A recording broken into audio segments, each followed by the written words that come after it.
এই কংগ্ৰেছ দলটো শেষ হৈ গৈ থাকিব। আজি মই আগতে কৈছিলোঁ, আজি আকৌ পুনৰ ক'ব বিচাৰিছোঁ। সেইকাৰণে এই মাননীয় দেশৰ প্ৰধানমন্ত্ৰীগৰাকীয়ে সঠিকভাৱে কৈছে আৰু ইয়াত আমি তেখেতক সংখ্যাটো চাগে বোধহয় আৰু অলপ তেখেতৰ 40 কোটি কৈছে, তাতকৈ কমিব পাৰে, কেতিয়াও নাপায়। অসমত কংগ্ৰেছৰ মোৰ দৃষ্টিত এখনো নাপায় বা কংগ্ৰেছ জিৰ' হ'বলৈ গৈ আছে। কংগ্ৰেছ এইটো কাৰণে জিৰ' হ'ব, কংগ্ৰেছে যিমান ৰামঠগন দিলে, কংগ্ৰেছৰ যেতিয়া চৰকাৰ আছিল কেন্দ্ৰত বা ৰাজ্যত, আজি না চাহ বাগানৰ শ্ৰমিকৰ মজুৰি বৃদ্ধি কৰিলে, না ৰাস্তা পল্লীটো উন্নয়নটো নকৰিলে, বোলে দুৰ্নীতি বোলে নিৰ্মূল কৰাৰ কাৰণে পদক্ষেপ গ্ৰহণ কৰিলে, বোলে কিবা এটা বিল লাচিত বৰফুকনৰ দৰে ডাঙৰ মূৰ্তি বনালে।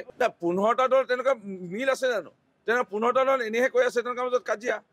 এতিয়া কংগ্ৰেছ বুলি ক'লে, এতিয়া আগত এটা কংগ্ৰেছ আছিল, কংগ্ৰেছ আই, এতিয়া কংগ্ৰেছ তৃণমূল কংগ্ৰেছ, এতিয়া বোলে টেঙেচি পাত, এতিয়া বোলে কি আকৌ কি ফুল পাত, এই বেলেগ বেলেগ এতিয়া ঘড়ী আছে কংগ্ৰেছৰ। এতিয়া মানুহে কনফিউজ হৈ গৈছে কাক ভোট দিব।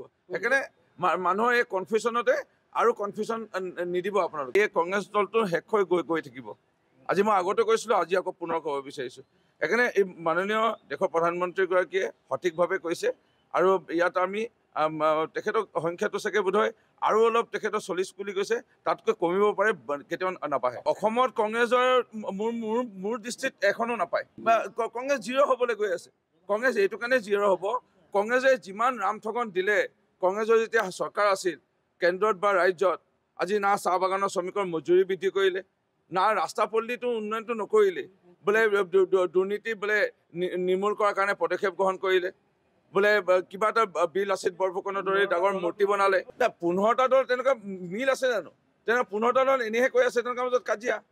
এতিয়া কংগ্ৰেছ বুলি ক'লে, এতিয়া আগত এটা কংগ্ৰেছ আছিল, কংগ্ৰেছ আই, এতিয়া কংগ্ৰেছ তৃণমূল কংগ্ৰেছ, এতিয়া বোলে টেঙেচি পাত, এতিয়া বোলে কি আকৌ কি ফুল পাত, এই বেলেগ বেলেগ এতিয়া ঘড়ী আছে কংগ্ৰেছৰ। এতিয়া মানুহে কনফিউজ হৈ গৈছে কাক ভোট দিব।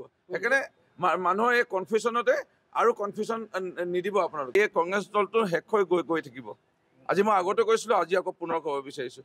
সেইকাৰণে এই মাননীয় দেশৰ প্ৰধানমন্ত্ৰীগৰাকীয়ে সঠিকভাৱে কৈছে আৰু ইয়াত আমি তেখেতক সংখ্যাটো চাগে বোধহয় আৰু অলপ তেখেতৰ 40 কোটি কৈছে, তাতকৈ কমিব পাৰে, কেতিয়াও নাপায়। অসমত কংগ্ৰেছৰ মোৰ দৃষ্টিত এখনো নাপায় বা কংগ্ৰেছ জিৰ' হ'বলৈ গৈ আছে।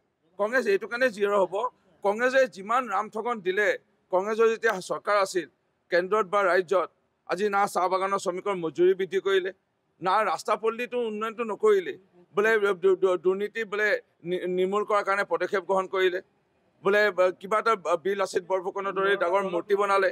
15টা দল তেনেকুৱা মিল আছে জানো? তেনেকুৱা 15টা দল এনেহে কৈ আছে, তেনেকুৱা মাজত কাজিয়া। এতিয়া কংগ্ৰেছ বুলি ক'লে, এতিয়া আগত এটা কংগ্ৰেছ আছিল, কংগ্ৰেছ আই, এতিয়া কংগ্ৰেছ তৃণমূল কংগ্ৰেছ, এতিয়া বোলে টেঙেচি পাত, এতিয়া বোলে কি আকৌ কি ফুল পাত, এই বেলেগ বেলেগ এতিয়া ঘড়ী আছে কংগ্ৰেছৰ। এতিয়া মানুহে কনফিউজ হৈ গৈছে কাক ভোট দিব। সেইকাৰণে মানুহৰ এই কনফিউজনতে আৰু কনফিউজন নিদিব আপোনালোকে।